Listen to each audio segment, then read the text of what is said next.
작은 마을이 울창한 숲과 반짝이는 호수 사이에 자리 잡고 있었다. 그곳에는 토마스라는 남자가 살고 있었다. 토마스는 항상 체중 문제로 고생했으며 그가 시도한 많은 다이어트에도 불구하고 그 부담은 줄어들지 않았다. 저탄수화물, 비건, 케토 등 어떤 것이든 토마스는 시도해보았지만 누구에게도 영속적인 결과를 가져다주지 않았다. 어느 날 그는 지역 도서관을 돌아다니다가 그의 관심을 끄는 책을 발견했다. 제목은 간헐적 단식, 현대의 체중 감량을 위한 도전적 접근이었다. 호기심이 많은 그는 책을 빌리기로 결심했고 잃을 것이 없고 얻을 것이 있을 수도 있다고 생각했다. 이 책의 페이지 속 이야기는 간헐적 단식의 메커니즘뿐만 아니라 역사, 다른 사람들의 성공 사례, 그 뒤에 숨은 과학을 설명하고 있었다. 그는 간헐적 단식이 단순한 다이어트가 아니라 먹는 패턴이라는 것을 깨달았다.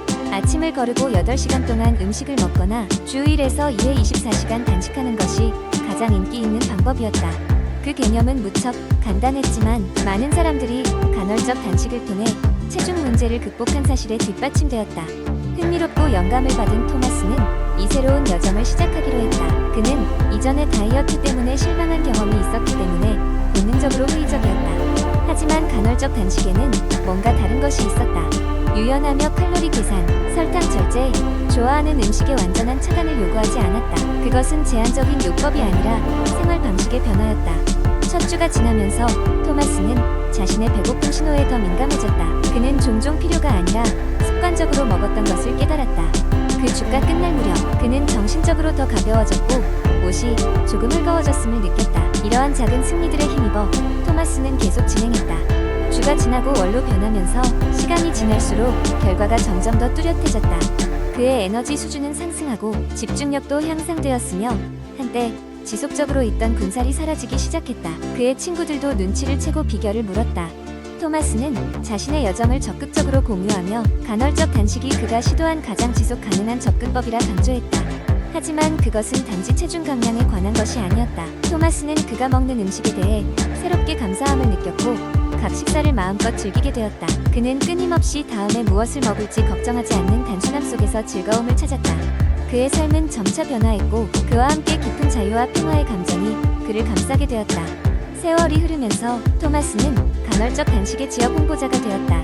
그는 그가 처음 시작한 도서관에서 작은 모임을 열고 자신의 이야기를 나누고 그 과정에서 얻은 통찰을 함께 나누었다. 그는 단지 체중 감량의 길을 찾은 것이 아니라 자신의 몸과 마음에 더 깊이 연결된 조화로운 삶의 방식을 찾았다. 간헐적 단식이 체중 감소의 열쇠였을까? 토마스에게 그것은 단지 그 이상이었다. 더 건강하고 풍요로운 삶의 열쇠였다. 그리고 그의 이야기가 마을에 퍼져나가면서 많은 이들이 자신만의 단식 여정을 시작하고 각자의 건강과 웰빙을 향해 나아갔다. 토마스의 이야기를 통해 작은 마을은 간헐적 단식의 원칙에 의해 이끌리는 자기 발견의 새로운 열기로 가득 찼다. 이제 그것은 단순한 체중 감소에 관한 것이 아니라 삶을 얻는 것이었고 위에서 그들은 겸손하고 호기심 많은 토마스에게 감사했다. 두 번째 이야기. 어느 평범한 월요일 아침 종수는 피로감에 짓눌린 채 침대에서 일어났다. 요 며칠 밤마다 뒤척이며 깊은 잠을 이루지 못했던 탓에 피곤함이 극에 달해 있었다. 드디어 결심한 그는 수면의 질을 높이기 위한 방법을 찾아보기 시작했다. 첫째, 그는 자기 전 디지털 기기의 사용을 줄이기로 마음먹었다. 항상 자기 전 SNS와 메일을 확인하느라 핸드폰 화면을 들여다보던 그였지만 이제는 이를 멈추기로 했다. 그는 침대 옆에 항상 놓여있던 스마트폰 대신 좋아하는 소설책 한 권을 두기로 했다. 천천히 페이지를 넘기다 보면 어느새 졸음이 쏟아져 내렸다. 둘째로는 일정한 시간에 잠들고 일어나는 습관을 들이기로 했다. 불규칙한 생활 패턴이 수면의 질을 낮춘다는 것을 알게 된 그는 주말에도 평일과 비슷한 시간에 잠자리에 들고 일어나기로 결심했다. 처음에는 아침에 일어나는 것이 어렵게 느껴졌지만 점차 몸이 익숙해지면서 하루를 시작하는 것이 훨씬 쉬워졌다. 셋째, 방을 수면에 최적화된 환경으로 만들기로 했다. 그는 방에 두꺼운 암막 커튼을 설치하고 불필요한 소음을 차단할 수 있는 이어플러그를 준비했다. 또한 체온 조절에 도움이 되는 적절한 두께의 이불을 선택하여 편안한 수면 환경을 조성했다. 네 번째로는 저녁 식단 조절을 시도했다. 평소 야식으로 라면이나 튀김류를 즐기던 종수는소와 장애로 인한 불면증에 시달리곤 했다. 그렇기에 저녁에는 가벼운 샐러드나 유제품, 과일 등을 먹으며 몸의 부담을 줄이기로 했다. 마지막으로 그는 규칙적인 운동을 생활화하기로 했다. 하루 종일 사무실에 앉아있던 종수는 하루의 스트레스를 풀기 위해 긴 산책이나 조깅을 시작했다. 이렇게 몸을 움직인 날이면 밤에 더욱 깊고 편안한 잠을 잘 수 있었다. 몇 주가 지난 후 종수는 그의 노력이 결실을 맺는 것을 느꼈다. 몸은 가벼워졌고 아침에 일어나면 상쾌한 기분이었으며 무엇보다도 일상생활 속에서의 집중력이 높아졌다. 종수는 수면의 질을 높이는 작은 변화들이 가져온 큰 결과를 경험하며 더 나은 삶을 만들어가기로 다짐했다. 세 번째 이야기의 날, 옛적 도심의 한가운데 푸르른 정원이 펼쳐진 동네가 있었다. 그 동네에는 건강하고 활기찬 삶을 사는 사람들이 모여 살았다. 사람들은 이곳에서 평상시 면역력을 높이기 위해 실천하는 5가지 습관에 따라 생활하고 있었다. 이들 습관을 전수받으면 누구든 면역력을 강화할 수 있다는 전설이 전해 내려왔다. 첫 번째 습관은 규칙적인 운동이었다. 동네 사람들은 아침마다 부지런히 일어나 공원이든 거리든 무조건 밖으로 나가 몸을 움직였다. 그들은 운동 자체만으로도 세포가 활성화되고 면역세포가 발달한다고 믿었다. 그래서 비가 오나 눈이 오나 하루에 30분은 꼭 걷거나 달리기를 실천했다. 두 번째 습관은 균형 잡힌 식단이었다. 사람들은 신선한 채소와 과일을 즐겨 먹고 워낙 다양한 맛집이 많아서 식단도 매우 다양했다. 음식에 포함된 비타민과 미네랄은 몸의 면역 체계를 강화하는 데 큰 역할을 했다. 그리고 동네의 모두에게 건강한 밥상이라는 전통이 있어 가족과 이웃끼리 모여 정성껏 만든 음식을 함께 나눠 먹으며 건강을 챙겼다. 세 번째 습관은 충분한 수면이었다. 가족들은 항상 저녁 10시가 되면 집으로 돌아와 잠자리에 들어갔다. 그들은 깊은 잠을 자는 것이 면역세포가 재충전될 수 있는 기회를 제공해준다고 믿었다. 그래서 많은 이들은 스스로 숙면을 돕기 위해 가벼운 스트레칭을 하거나 따뜻한 차를 마시며 하루를 마무리했다. 네 번째 습관은 적절한 스트레스 관리였다. 이 동네 사람들은 스트레스를 풀기 위한 다양한 취미 활동을 즐겼다. 음악을 듣거나 악기를 연주하고 그림을 그리거나 요가를 하며 마음을 편안하게 하였다. 특히 정원에서 텃밭을 가꾸는 일은 스트레스를 낮추는 최고의 방법으로 유명했다. 다섯 번째 습관은 긍정적인 사고방식이었다. 동네의 사람들 간에는 항상 웃음이 넘쳤고 서로의 이웃을 배려하며 삶의 작은 것들에 감사하며 살았다. 이런 긍정적인 분위기는 면역세포의 활성을 돕고 체내 호르몬의 균형을 맞춰주는 작용을 했다. 이렇게 5가지 습관을 일상에서 꾸준히 실천하다 보니 동네 사람 모두는 면역력이 강해져 병에 잘 걸리지 않았고 언제나 건강하고 행복한 삶을 살게 되었다고 한다. 따라서 어느 날 먼 마을에서 온 여행자가 이 동네의 비밀을 배우고 싶어 찾았을 때 주민들은 흔쾌히 미소를 지으며 친절하게 이 5가지 습관을 전수해 주었다.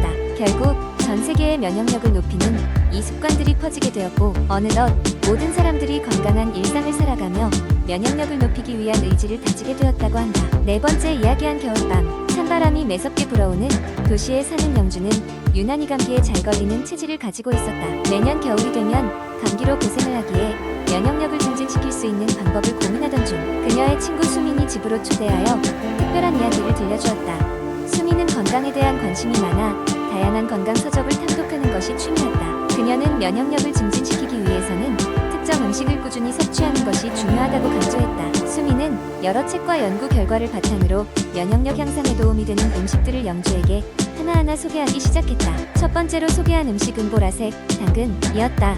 일반 당근과는 달리 보라색 당근은 항산화 성분인 안토시아닌이 풍부하여 체내 염증을 줄이고 면역 체계를 강화하는 데 도움이 된다고 했다. 수미는 보라색 당근을 갈아 만든 주스를 주기적으로 마시면 좋다고 조언했다. 이어서 수미는 양파의 효능에 대해 설명했다. 양파는 페르세틴이 함유되어 있어 세포의 손상을 막아주고 면역 시스템을 강화하는 작용을 한다며 되도록 생으로 먹는 것이 그 효과를 극대화할 수 있다고 말했다. 그 다음으로는 마늘을 언급했다. 수미는 마늘이 가진 강력한 항균, 항바이러스 성질을 통해 면역력을 높일 수 있다는 사실을 덧붙였다. 특히 마늘의 알리신 성분은 체내 백혈구의 기능을 더 활발하게 만들어 각종 질병으로부터 몸을 보호하는데 탁월하다고 했다. 또 익혀 먹어도 좋지만 다진 마늘을 이용해 찍어 먹거나 요리에 첨가하여 날로 섭취하는 것이 효능을 최대로 살릴 수 있다고 강조했다. 또 하나 빼놓을 수 없는 슈퍼푸드는 김치였다. 발효식품인 김치는 프로바이오틱스로 가득 차 있어 장 건강을 돕고 이는 곧 면역력을 향상시키는 길로 이어진다고 수미는 말했다. 수미는 다양한 채소로 자기만의 김치를 만들어 먹는다며 조만간 영주에게 김치 만드는 법을 전수해주겠다고 약속했다. 영주에게 가장 인상 깊었던 것은 귤과 같은 감귤류 과일이었다. 겨울철이 되면 더욱 흔히 접할 수 있는 이 과일들은 비타민C가 풍부하여 면역 세포들을 활발하게 움직이게 하고 감기 예방에 탁월한 효과를 발휘한다고 했다. 영주는 추운 겨울이면 종종 바나나나 사과 대신 손쉽게 먹을 수 있는 귤과 같은 감귤류를 매일 챙겨 먹기로 마음먹었다. 수민의 이야기를 들으며 영주는 자신도 모르게 새로운 다짐을 하게 되었다. 영주의 머릿속에는 수민이 소개해준 이 음식들을 차례로 떠올리며 목록을 작성한 후 다음날 아침부터 이를 실천하기 위한 계획을 세우기 시작했다. 그녀는 매일 아침 보라색 당근 주스 한 잔과 함께 하루를 시작하며 식사 때마다 양파를 곁들이고 갈릭, 디핑 소스를 친숙하게 만들기로 결심했다. 그리고 매주 수민과 함께 김치를 담그며 건강에 좋은 취미도 함께할 예정이었다. 그리하여 여러 가지 음식을 통해 건강한 생활 습관을 정착시킨 영주는 그해 겨울을 무사히 보내며 면역력 향상에 성공했다. 수민을 보고 고마움을 느낀 영주는 그녀와 함께 건강한 식단을 이어가며 앞으로 더 많은 사람들에게 이 이야기를 전해주기로 했다. 그렇게 두 사람의 끝없는 건강 여정은 서로의 우정을 더욱더 돈독하게 만드는 계기가 되었다.